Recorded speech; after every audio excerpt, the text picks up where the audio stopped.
Snow drove against the cabin windows like handfuls of gravel, a blinding whiteout swallowing the Sierra Nevadas whole. Caleb Wyatt, a former combat medic raising his 7-year-old daughter alone, thought the worst of the night was the plunging temperature and the dead power lines. Then came the pounding at the heavy oak door. It wasn't the frantic, desperate knocking of a lost hiker. It was the heavy, rhythmic thud of men who demanded entry. Standing on his porch, half buried in the snowdrifts, were 15 heavily patched members of the Hells Angels. He had a loaded Remington shotgun in his hands, a sleeping child upstairs, and a decision that would change their lives forever. Caleb Wyatt moved through the darkness of his cabin with the silent, measured steps of a man who had spent too much time in hostile territory. The power had been out for 3 hours, severed by the catastrophic blizzard that local meteorologists had been warning about all week. Up here, just off an isolated stretch of Route 89 inches, the Sierra Nevadas, winter didn't just arrive, it attacked. At 34, Caleb sought the isolation. After 2 tours in Afghanistan as an army medic, and the subsequent agonizing loss of his wife, Sarah, to a fast-moving leukemia, the noise of the city had become unbearable. The cabin was his sanctuary, a fortress of pine and stone where he could raise his 7-year-old daughter, Lily, away from the world's unpredictability. He had a cord of dry oak stacked by the hearth, canned goods in the pantry, and a roaring fire keeping the brutal sub-zero temperatures at bay. He was pouring a cup of coffee from a cast-iron percolator when the first sound hit. It wasn't the wind. The wind howled and shrieked, but this was a low, mechanical growl, struggling against the elements. Engines, several of them. The sound was ragged, coughing, and sputtering as it fought the incline of his long, unpaved driveway. Caleb set his mug down, his heart rate ticking up a notch. Nobody drove this high up the mountain in a storm that had already dumped 3 feet of snow. Then came the pounding. It shook the heavy oak frame of the front door. 3 massive, echoing thuds that sent a tremor through the floorboards. Caleb didn't hesitate. His combat instincts, dormant but never dead, flared to life. He moved swiftly to the coat closet, bypassing the heavy winter gear, and pulled out his Remington 870 pump-action shotgun. He checked the chamber buckshot, ready, and walked to the entryway. He didn't turn on his flashlight. He wanted his eyes adjusted to the dark, and he didn't want to give whoever was outside a target. "Who's there?" Caleb shouted, his voice a sharp, commanding bark that cut through the whistling drafts. "We need shelter," a voice roared back, rough as sandpaper and thick with cold. "Routes completely iced over. Bikes are dead. We got men freezing out here." Caleb hesitated. If he opened the door, he was compromising the safety of his home. If he didn't, he was condemning men to freeze to death on his porch.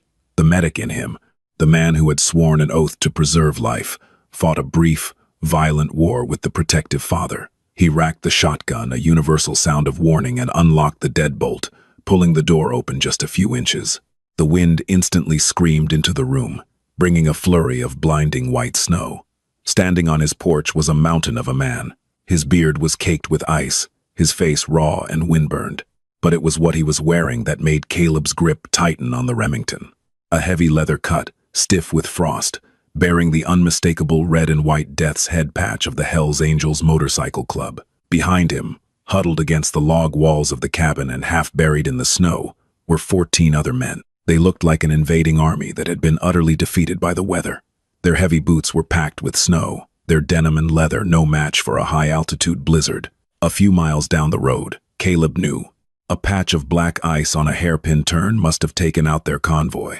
"I'm Silas," the giant man said, his teeth chattering uncontrollably despite his imposing stature. The rocker on his back read, "OA Clan. They call me Hacksaw. Look, man, I hear the shotgun. I respect it. But my brother Grip is bleeding out from a slide, and the rest of us are going to be popsicles in 20 minutes. Let us in, or we die on your welcome mat." Caleb stared at Hacksaw's eyes. They were hard, dangerous eyes, but right now, they held the frantic sheen of a man who knew he had run out of options. 15 members of the most notorious motorcycle club in the world, in his house, with his little girl sleeping upstairs. "Step back," Caleb ordered, keeping the barrel pointed squarely at Hacksaw's chest. "All of you, step back from the door." Hacksaw raised his massive hands in a gesture of surrender and barked an order over his shoulder. The shivering men shuffled back into the raging storm. "Here are the rules." Caleb projected his voice over the wind. "You bring no trouble into my home. You pile your cuts and your hardware, every knife, every piece of iron you're packing on the rug by the door. You make a wrong move, you disrespect my home, or you go anywhere near the second floor, and the cold will be the least of your problems.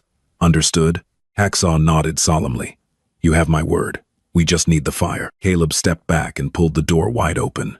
"Get inside." They filed in like battered titans, bringing the biting cold and the smell of ozone, wet leather, and exhaust fumes into the warm cabin. As the door slammed shut and the deadbolt slid home, the sudden quiet of the cabin was deafening, broken only by the crackle of the fireplace and the heavy, ragged breathing of 15 exhausted men. Caleb stood by the staircase, the shotgun resting against his hip, his finger safely off the trigger but close enough. He watched as the Hell's Angels processed his terms.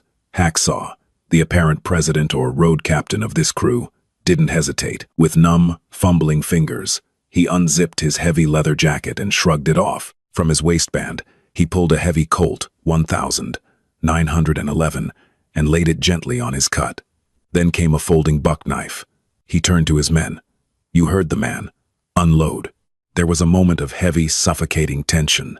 These were men who lived by their own code, men who did not disarm for anyone, let alone a lone man in a cabin. A younger biker, his face pale and his lips blue, looked at Hacksaw.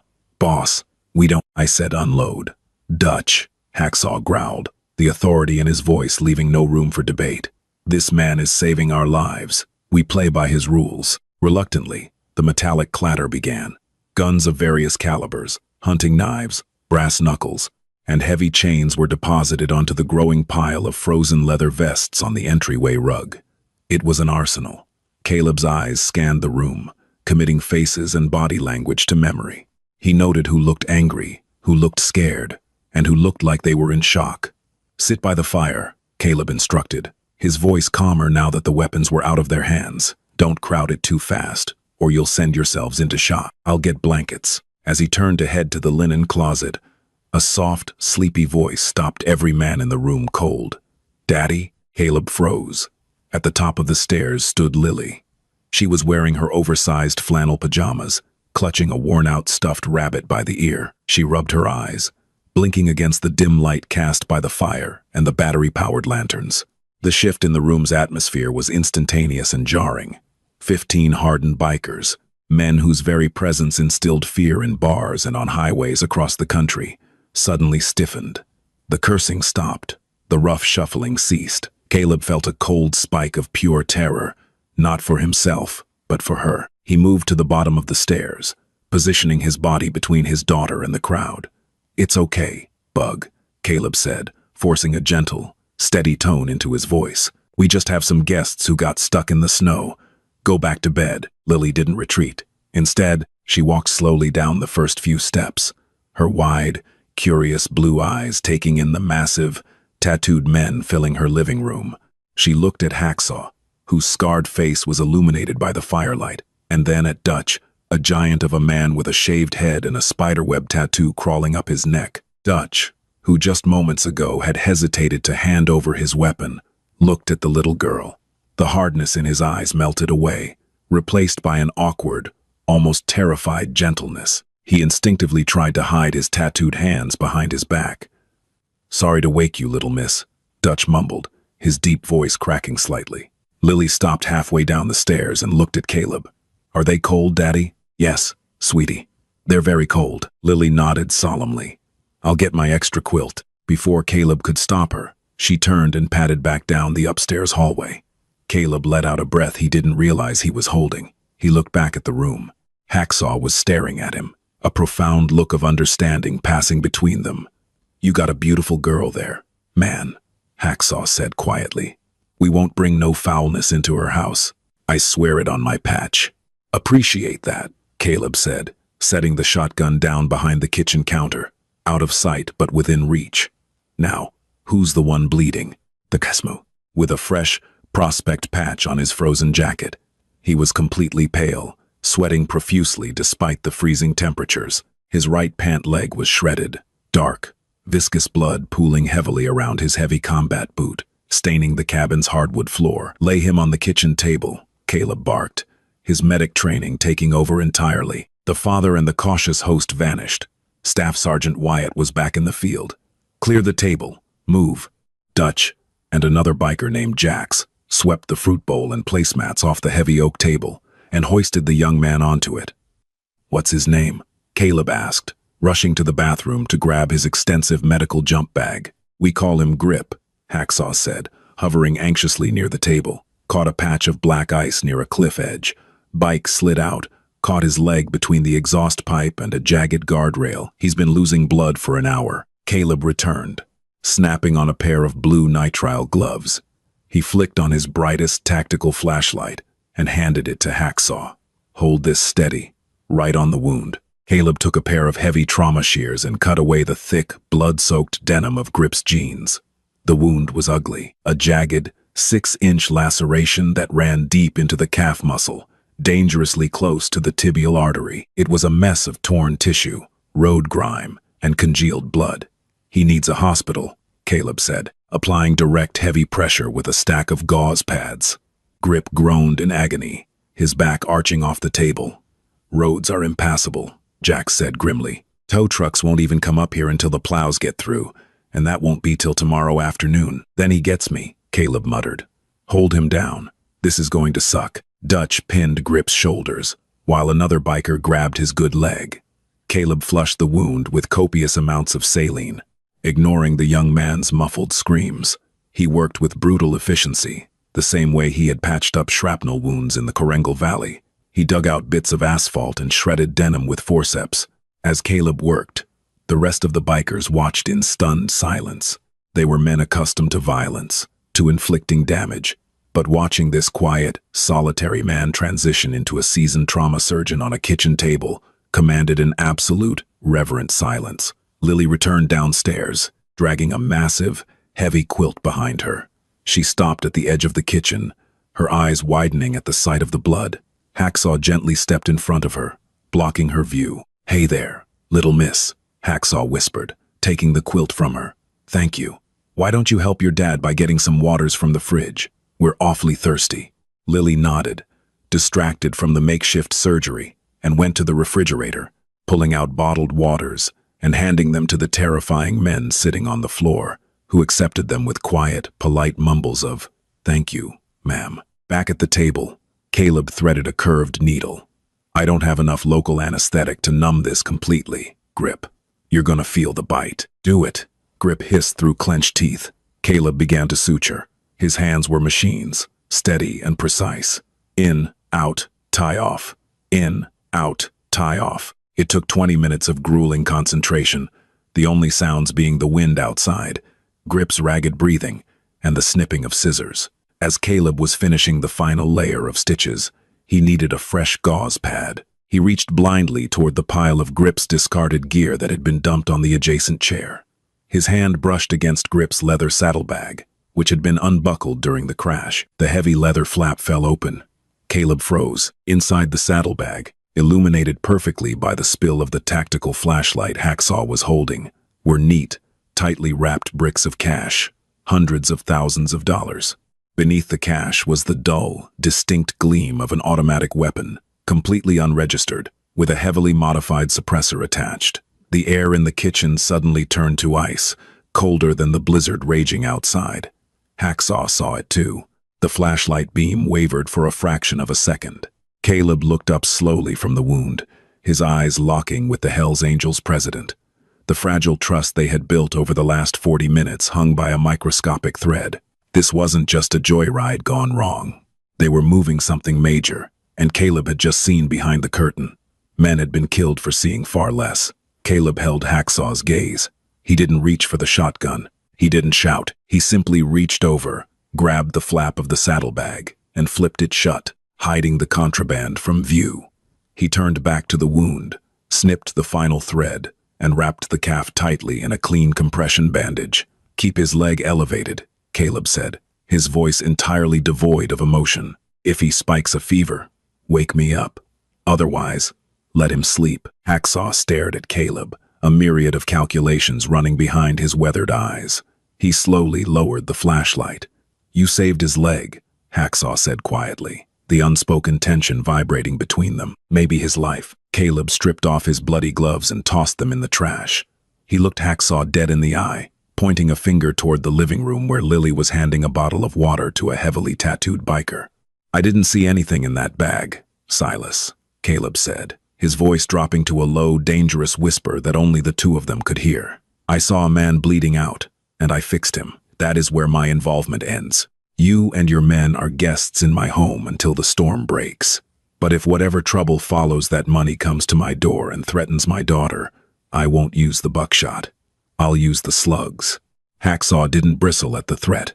Instead, he gave a slow, deliberate nod. "We are ghosts, Caleb," Hacksaw replied, his voice a solemn vow. "We were never here, and no trouble will cross your threshold. You have the word of the Hells Angels." Caleb walked over to the sink to wash his hands, the hot water washing the blood down the drain.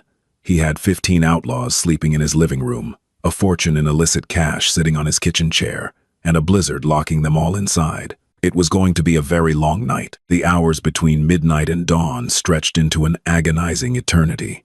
The wind outside continued its relentless assault, battering the heavy logs of the cabin as if trying to tear the roof off by force. Inside, the living room had become a makeshift triage center and barracks. 14 massive, heavily tattooed men lay sprawled across the floor, rugs, couches, and even the hearthstone, wrapped in every spare blanket, quilt, and sleeping bag Caleb owned. The air was thick with the smell of wet wool, wood smoke, and the metallic tang of dried blood. Caleb did not sleep. He sat in a high-backed leather armchair in the darkened corner of the room, the Remington 870 resting across his thighs. The firelight cast long, dancing shadows across the faces of the sleeping Hells Angels. To anyone else, the scene would be a nightmare, being trapped in an isolated, snowed-in cabin with a notorious outlaw motorcycle gang. But Caleb's military training had taught him how to read men under duress. These weren't men looking for a victim. These were men who had survived a catastrophe and were grateful for the sanctuary. Still, the memory of that open saddlebag, the bundled cash, the suppressed firearm hummed in the back of his mind like a live wire.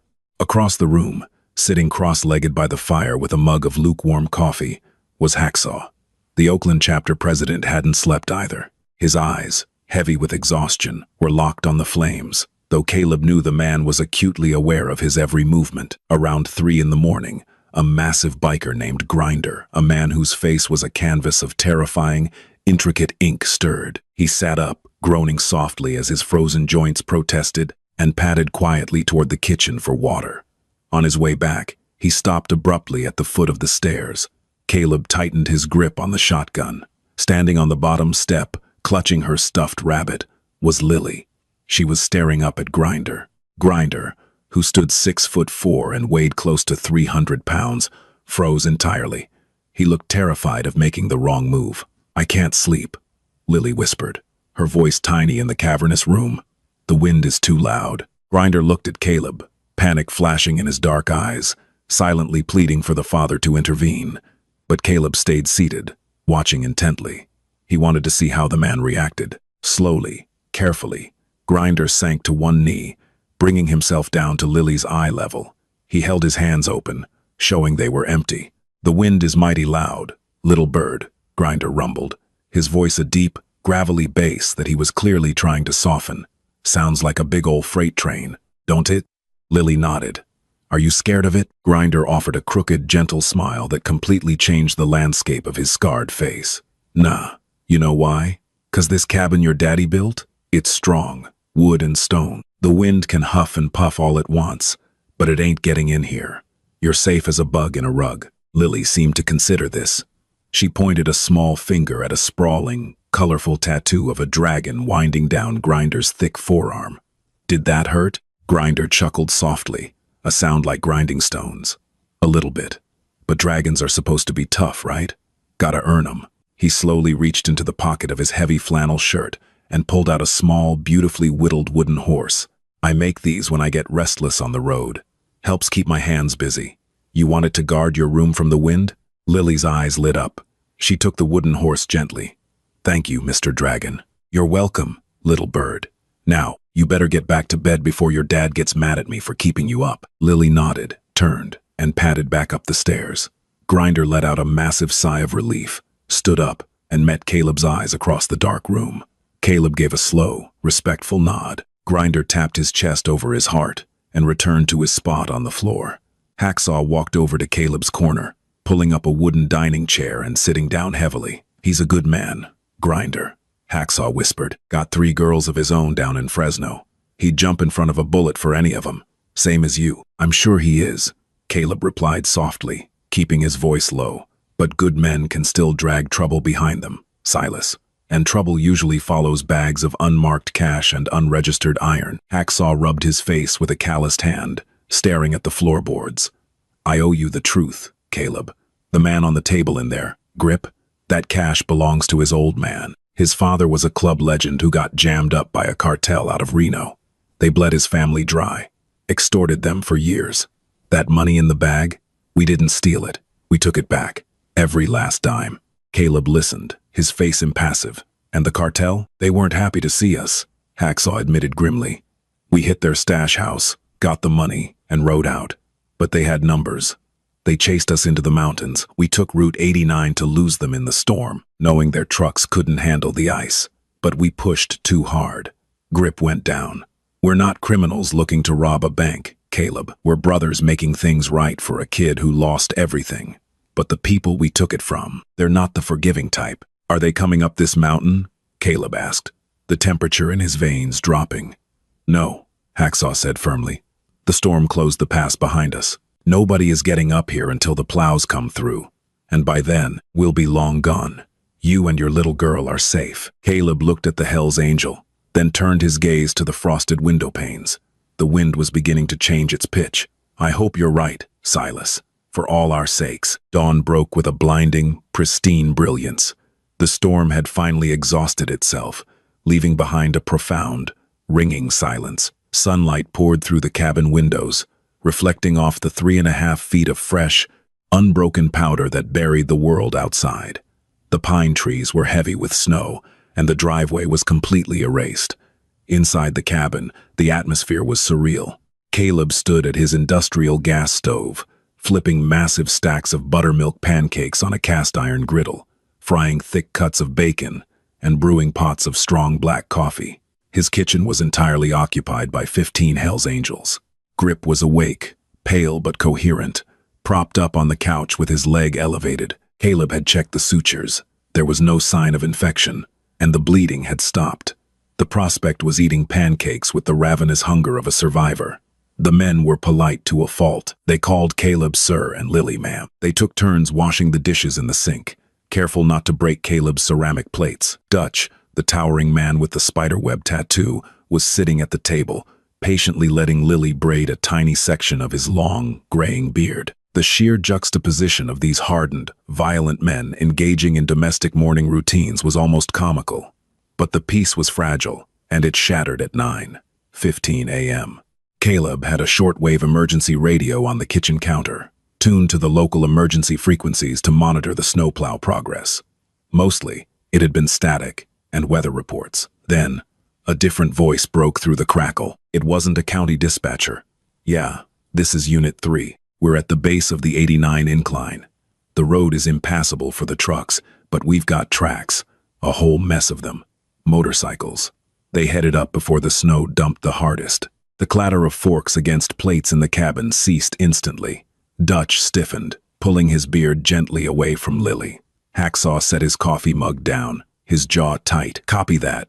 Unit 3. A second voice crackled, this one accented and cold. "Unload the sleds. Follow the tracks. If they are dug in, we burn them out. Do not lose that package." The radio went silent. Caleb looked at Hacksaw. "Snowmobiles," Caleb said, his voice flat. "They brought sleds. Reno cartel." Hacksaw growled, standing up, his imposing frame suddenly radiating violence. "They didn't stop at the pass. They must have commandeered gear from the resort at the base of the mountain." "How many men?" Caleb asked, his mind already shifting into tactical mode. "If it's the crew we hit, a dozen. Heavily armed," Hacksaw said. He looked around the cabin, looking at the windows. assessing the defensive capabilities of the structure. Caleb, you need to give us our weapons back. Right now, we are leaving. We'll head out the back on foot. Draw them away from your property. Through 4 feet of snow, Caleb shot back. You'll make it 50 yards before you freeze or they run you down. And you're not carrying grip through that powder. They track you out there. It's a slaughter. We are not bringing a war into your little girl's house. Hacksaw roared, genuine panic in his eyes. You saved us, brother. I am not repaying that by getting you killed. Caleb didn't yell. He didn't blink. He simply walked to the entryway, grabbed the heavy canvas tarp covering the pile of weapons, and yanked it back. Gear up, Caleb commanded. You don't know this mountain. You don't know the terrain. I do. This cabin is built on a high ridge. There's only one way up here on a snowmobile, and it's a narrow chute between the tree line and a ravine. It's a fatal funnel. He turned to the angels, who were staring at him in shock. I spent 2 tours defending outposts in the Korengal. I know how to hold a hill against superior numbers, but I am telling you this right now. No one fires a shot until I say so. We are going to break them, not start a bloodbath that brings the feds to my doorstep. Caleb walked over to Lily, who was clutching her wooden horse, sensing the sudden shift in the room's energy. He knelt down. Lily, Bug, I need you to do exactly as I say. We're going to play the bunker game. Lily's eyes widened, but she nodded bravely. Caleb scooped her up and carried her to the pantry. He pulled back a heavy rug, revealing a trapdoor. Beneath it was a reinforced root cellar, lined with stone and stocked with emergency supplies. You take your iPad, you put your noise-canceling headphones on, and you watch your movie, Caleb told her, kissing her forehead. You do not come out until I open this door. Do you understand? Are the bad men coming, Daddy? She asked. Yes, Caleb said honestly, but they are not getting past the front porch. I promise. He lowered her into the cellar, closed the heavy oak trapdoor, and slid a massive sack of flour over it. He took a deep breath, locking his emotions away in a dark, cold box in his mind. He wasn't a father right now. He was a soldier. He walked back into the living room. The angels were strapped. Hacksaw checked the action on his 1911. Dutch was racking the slide on a heavy 10mm Glock. All right, gentlemen, Caleb said, grabbing his Remington and a bandolier of heavy slug shells. Welcome to Pine Ridge. Let's introduce these bastards to the mountain. The tactical preparation took less than 10 minutes. Caleb ordered the lights killed. He positioned Dutch and a wiry biker named Kozik on the second-floor landing, giving them a plunging angle through the frosted dormer windows that overlooked the long, winding driveway. Hacksaw and Grinder were stationed behind the heavy stone masonry of the fireplace on the ground floor, flanking the reinforced oak front door. The rest of the men were spread out, utilizing the thick log walls for cover, their weapons trained on the approach. Caleb himself stood near the front window, obscured by the heavy drapes. He cracked the glass just enough to hear the outside world. For 5 agonizing minutes, there was nothing but the dripping of melting icicles. Then, the sound hit them. The high-pitched, angry whine of 2-stroke engines ripping through the crisp mountain air. It started as a distant buzz and rapidly grew into a mechanical roar. 4 sleds, Caleb whispered, relaying the information. Probably 2 men to a sled. They're coming up the chute. Through the gap in the curtains, Caleb saw the first spray of snow. The snowmobiles burst through the tree line, tearing up the unplowed driveway. The riders were dressed in heavy white and black winter gear, their faces obscured by helmets and goggles. They were moving fast, aggressive, confident that they were hunting wounded prey. As the lead sled crested the final hill, coming into full view of the cabin, Caleb saw the glint of an AK-47 slung across the passenger's back. Hold fire, Caleb ordered softly. The command was echoed through the cabin by Hacksaw. Let them get into the clearing. Let them cut their engines. The 4 snowmobiles slid into the wide, snowy expanse of Caleb's front yard, fanning out in a crescent formation. They cut the engines, and the sudden silence was deafening. 8 men dismounted. They didn't look like standard street-level enforcers. They moved with military precision, checking their corners, unfastening their weapons. The leader, a tall man in a white parka, pulled a heavy megaphone from his sled. Hell's Angels. The man's voice boomed, artificially loud and echoing off the pine trees.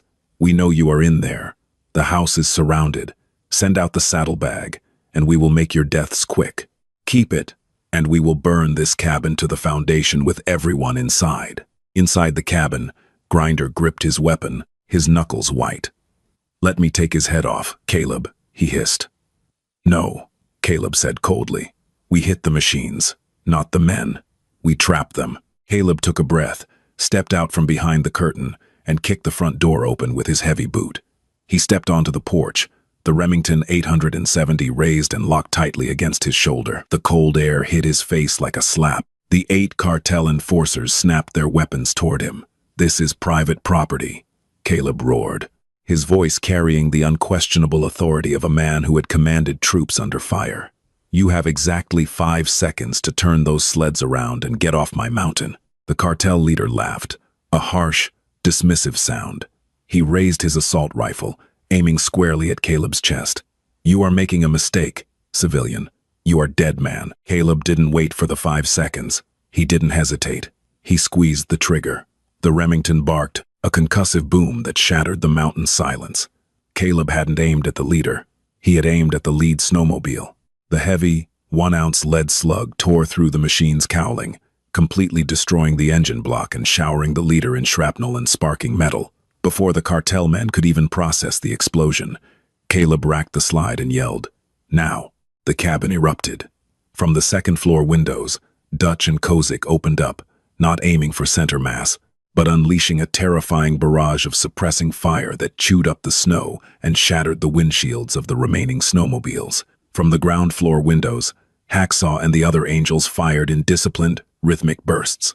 It was a wall of lead, deafening and overwhelming. The cartel enforcers, expecting a dozen freezing, wounded bikers cowering in the dark, were completely blindsided by the coordinated, fortified ambush. Wood splintered from the porch as the cartel returned fire in a blind panic, but they had no cover. They were standing in 3 feet of snow in an open clearing, pinned down by a superior tactical position. One enforcer dove behind a ruined sled, screaming as a ricochet tore through his heavy parka.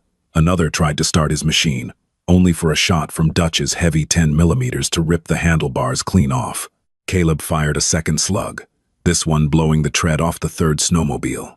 "Hold," he screamed over the gunfire. "Cease fire!" The Hells Angels, to their credit, instantly stopped shooting. The echo of the gunfire rolled down the mountain valley, leaving behind the smell of cordite and the hissing of ruined engines. The cartel men were in disarray. 2 of their machines were destroyed, a third crippled. They were sinking in the snow, outgunned and exposed. Caleb racked his shotgun one last time, the sound universally menacing. He aimed directly at the leader, who was huddled behind his ruined sled, terrified. "The next volley won't be aimed at your engines," Caleb shouted, his voice echoing over the snow. "You have 1 working sled.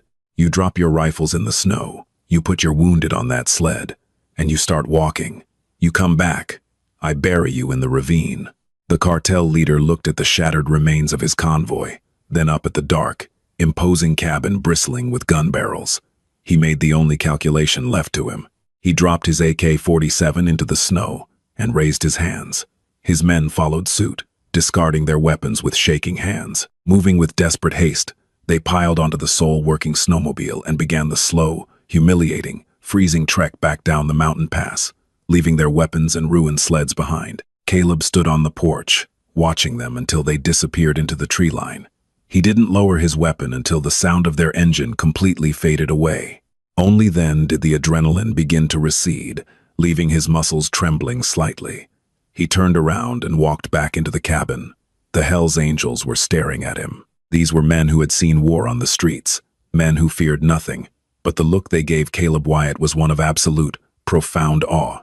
Hacksaw lowered his 1911 and slowly engaged the safety. He looked at Caleb, then at the trapdoor leading to the cellar. "Remind me," Hacksaw said, his voice thick with reverence, "to never, ever piss off a father." The silence that reclaimed the mountain was heavier than the storm had been.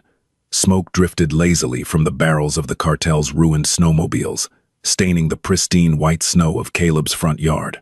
Inside the cabin, the heavy smell of gunpowder hung in the air, a sharp, metallic reminder of the violence that had just narrowly missed their sanctuary.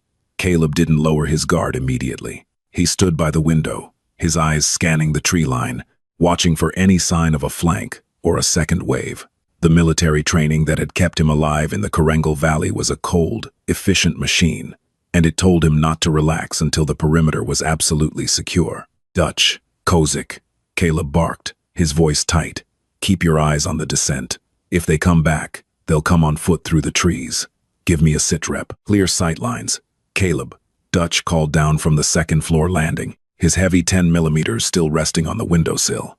Nothing moving but the pine needles. Satisfied, Caleb finally engaged the safety on his Remington.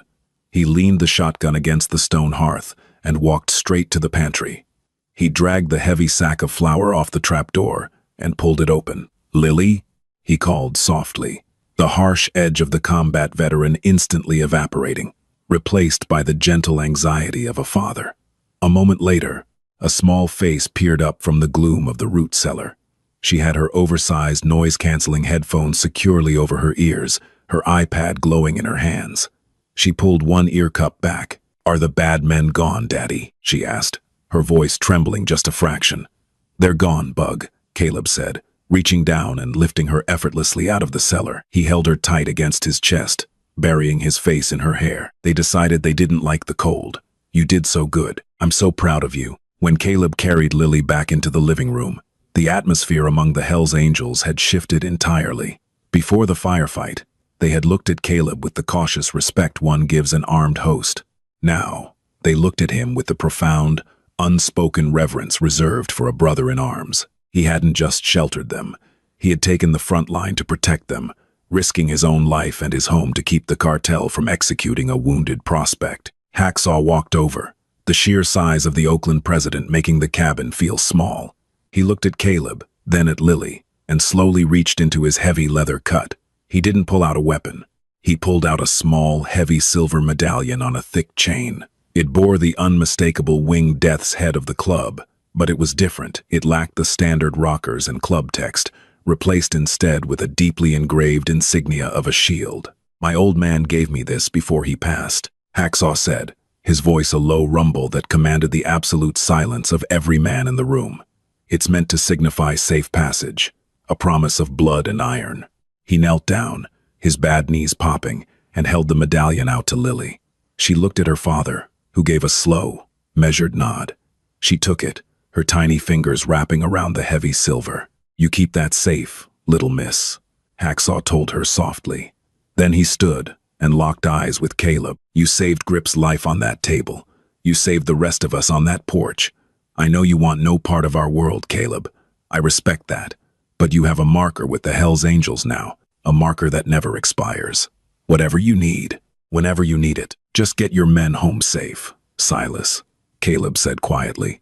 "That's all the payment I need." At noon, the unmistakable, deep-throated roar of a county snowplow echoed up the mountain. The flashing amber lights cut through the pines as the massive machine cleared the lower switchbacks of Route 89. The storm was officially broken. The departure was swift and efficient. The Angels, hardened by years on the road, packed their gear with silent precision. Grip, hopped up on high-grade military painkillers from Caleb's jump bag, was carried out and strapped securely to the back of Dutch's massive custom Harley, his sutured leg heavily padded and braced. Caleb stood on the porch, watching as the men kick-started their frozen engines. The air filled with the deafening, thunderous roar of 15 heavy V-twins coming to life. It was a sound that usually meant trouble, but today, it sounded like survival. Hacksaw was the last to mount up. He looked at the ruined snowmobiles in the yard, then back at Caleb. "I'll have a crew come up and haul that garbage away before the county Mounties start asking questions." Hacksaw yelled over the roar of his engine. "And Caleb, you don't ever have to worry about looking over your shoulder for those cartel boys. I promise you that." Caleb nodded. "Ride safe, Hacksaw." With a final, deafening rev of their throttles, the Oakland charter of the Hells Angels tore down the freshly plowed driveway, a roaring column of leather, chrome, and exhaust that quickly disappeared down the mountain, leaving Caleb and Lily alone in the ringing silence of the Sierra Nevadas. The following weeks were an exercise in psychological endurance for Caleb. The physical scars of the siege were easily erased. True to Hacksaw's word, a flatbed truck driven by two silent, heavily tattooed men had arrived in the dead of night 2 days later. They winched the ruined snowmobiles onto the bed, picked up every spent shell casing from the yard, swept the porch, and vanished before the sun came up. It was as if the firefight had never happened. But Caleb couldn't scrub the tension from his own mind. He was a man who understood the nature of violence, and he knew that organizations like the Reno cartel didn't just walk away from a lost fortune and a humiliating defeat. They held grudges. They retaliated. Every time a heavy truck downshifted on Route 89, Caleb's hand drifted toward the Glock he now kept holstered at his hip. Every time a branch snapped in the woods behind the cabin, he found himself calculating firing angles. He tried to keep life normal for Lily. They read books by the fire. They built snowmen in the exact spot where the cartel enforcers had been pinned down, and they baked. But Lily, perceptive beyond her years, noticed the subtle changes. She noticed that the heavy iron deadbolts were locked even during the day. She noticed that her father slept on the couch in the living room instead of in his bed upstairs. The real test came 3 weeks after the blizzard. It was a Tuesday afternoon. The snow was beginning to melt in earnest, turning the driveway into a muddy slick. Caleb was chopping firewood when he heard the crunch of tires. He buried the axe in the chopping block and slid his hand under his heavy flannel jacket, resting it on the grip of his pistol. A white SUV with the gold star of the Sierra County Sheriff's Department rolled to a stop near the porch. 2 deputies stepped out. They were local boys, men Caleb recognized from the hardware store in town. "Afternoon, Caleb," Deputy Miller called out, adjusting his duty belt.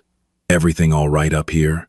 You survived the big freeze?" "Survived it just fine, Miller," Caleb replied, leaning casually against the porch railing, his heart hammering a steady, calm rhythm against his ribs. "Lost power for a bit, but we had enough firewood to ride it out." The second deputy, a younger man named Davis, was looking around the yard. "Reason we're checking in, Caleb, is we found something weird down at the base of your ridge a few weeks back, right after the plows came through." "Oh?" Caleb kept his face a mask of mild curiosity. "Yeah, found a couple of abandoned snowmobiles, smashed to absolute hell. Looked like engine blocks were blown out. We also found a lot of blood in the snow near the tree line." Miller looked directly at Caleb. "You hear anything strange up here during the storm? Hunters? Maybe? Poachers?" Caleb looked out over the mountain, letting a few seconds of silence pass. "Miller, the wind was howling at 80 miles an hour up here," Caleb said, his voice entirely steady. "I couldn't hear myself think, let alone hear a snowmobile down in the valley. Could have been kids trespassing, hitting the rocks under the powder." "You checked the local hospitals for trauma admissions?" "We did," Davis chimed in. "Nothing. Just a bunch of guys who disappeared into thin air. Figured we'd check with you, since you're the only property at the top of this ridge." "Wish I could help you," Caleb said, offering a polite, dismissive smile. "But me and Lily were just huddled around the fire trying to keep warm." The deputies lingered for another minute, making small talk about the upcoming spring fishing season, before finally getting back into their cruiser and heading down the mountain.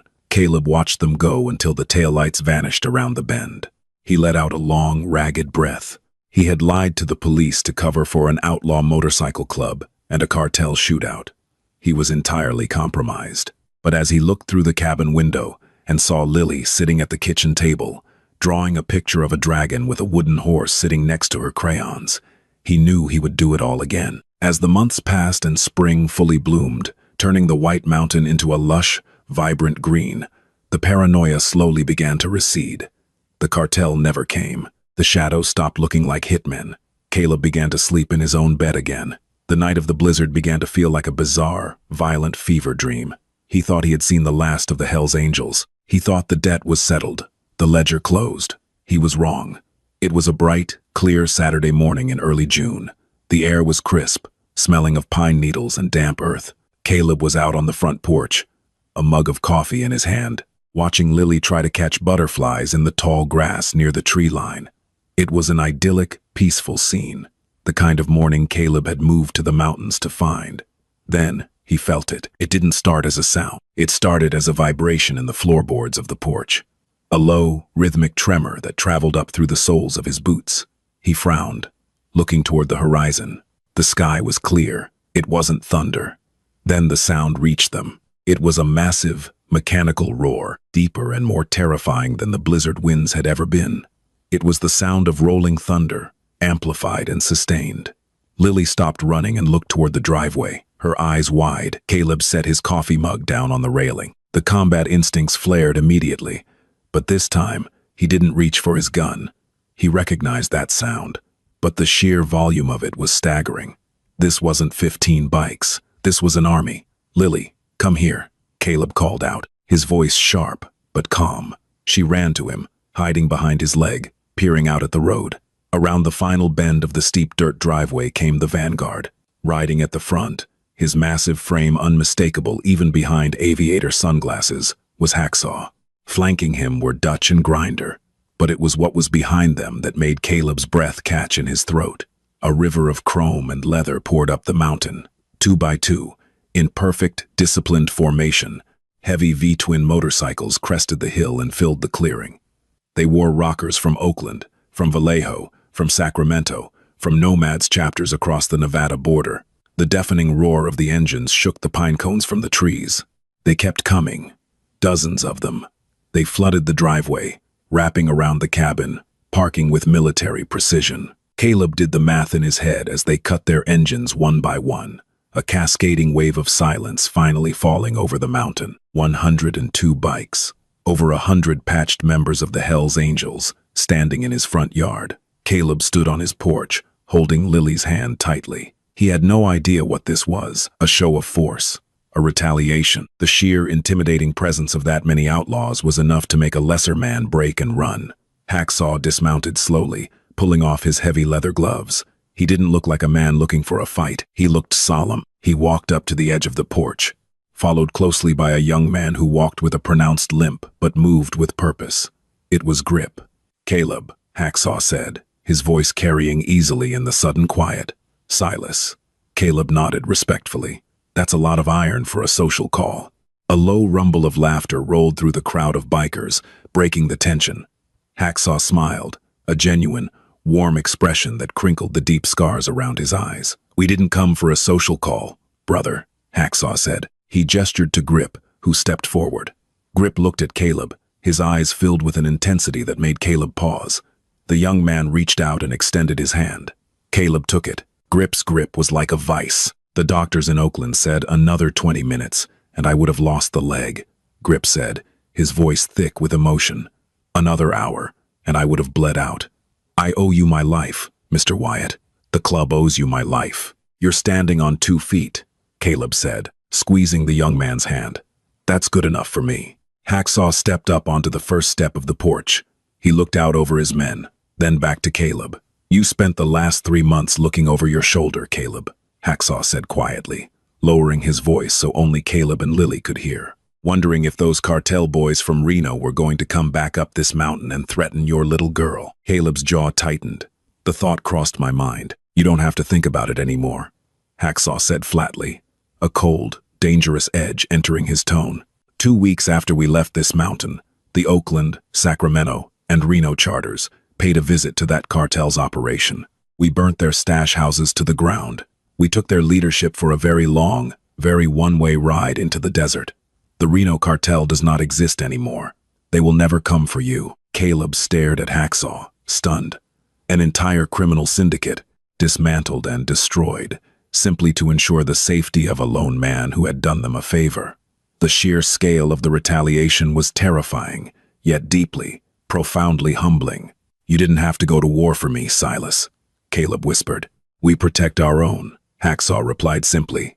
"And whether you fly our colors or not, you bled for us. You are our own."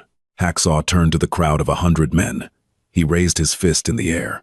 The response was instantaneous. 100 fists punched the sky, accompanied by a deafening roar of approval that echoed off the mountain peaks. "Grinder," Hacksaw barked. The massive, heavily tattooed man stepped out from the crowd. He wasn't carrying a weapon. He was carrying a heavy, beautifully carved wooden plaque. He walked up the porch steps and knelt down in front of Lily, winking at her. "Hey there, little bird," Grinder rumbled. "You still got that horse I made you?" Lily smiled, stepping out from behind her father's leg. "He guards my room every night, Mr. Dragon." Grinder chuckled and stood up, handing the wooden plaque to Caleb. Caleb looked at it. It was crafted from dark mahogany, varnished to a high shine.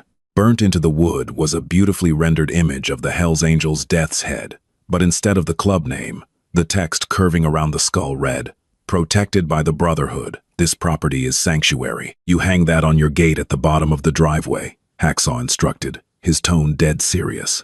"You hang it where everyone can see it. No thief, no drifter, no gang, and no crooked cop will ever step foot on this mountain knowing what happens if they disrespect that sign. You have a private army now, Caleb." Before Caleb could respond, Dutch walked up, carrying a heavy, sealed manila envelope. He handed it to Caleb. "What's this?" Caleb asked, feeling the weight of the paper inside. "We know you saw the saddlebag that night," Hacksaw said. "The money we took back for Grip's family. We used it to set his family up right, but there was a surplus. That envelope contains the contact information for a trust lawyer in San Francisco. It's clean money, perfectly legal, washed through 3 different legitimate businesses. It's an irrevocable trust in Lily's name. College, a house, whatever she needs when she turns 18. It's fully funded." Caleb felt a lump form in his throat. He looked at the envelope, then at the sea of rough, scarred, violent men standing in his yard. Men society had labeled as monsters, outcasts, and criminals. Yet here they were, securing his daughter's future and wrapping a shield of iron around his home. "I don't know what to say," Caleb admitted, his voice failing him for the first time since the ordeal began. "You don't say anything," Hacksaw smiled, clapping Caleb heavily on the shoulder. "You just brew another pot of that terrible coffee you make, and let my boys stretch their legs for an hour before we ride back down." For the next hour, the isolated mountain cabin looked like the wildest biker rally in the state. Heavily patched angels sat on the porch, smoking cigars and drinking water from Caleb's hose. Grinder sat in the grass, painstakingly showing Lily how to whittle a small wooden dog with a pocket knife, much to Caleb's mild but silent anxiety. Grip sat with Caleb, talking about motorcycles and the military, swapping stories of survival. When it was time to leave, the thunder returned. The synchronized roar of 102 engines firing up was a physical force, shaking the dust from the cabin's rafters. Hacksaw shook Caleb's hand one last time, touched the brim of his helmet to Lily, and kicked his bike into gear. Caleb and Lily stood on the porch, the newly carved wooden plaque resting against the railing, and watched as the river of leather and chrome flowed back down the mountain. They watched until the last bike disappeared, and the sound faded back into the gentle rustle of the Sierra pines. The storm had brought wolves to Caleb Wyatt's door, but the dawn had revealed something far more complex. In the crucible of a freezing, violent night, an extraordinary bridge was built between 2 entirely different worlds. A combat medic seeking isolation and peace had collided with a brotherhood forged in rebellion and chaos. Yet, when the snow cleared and the bullets stopped flying, they found they operated on the exact same primal frequency. Protect your family, honor your debts, and stand your ground. Caleb saved a life, and in return, the Hells Angels gave him an invisible fortress. The cartel was a ghost, erased by a ruthless loyalty, leaving Caleb and Lily safe under the watchful, unseen eyes of the most notorious club in the world. As the years passed, the wooden plaque on the front gate weathered, but its promise never broke a testament to the night 102 engines roared, proving that sometimes the fiercest guardians wear leather and ride in thunder.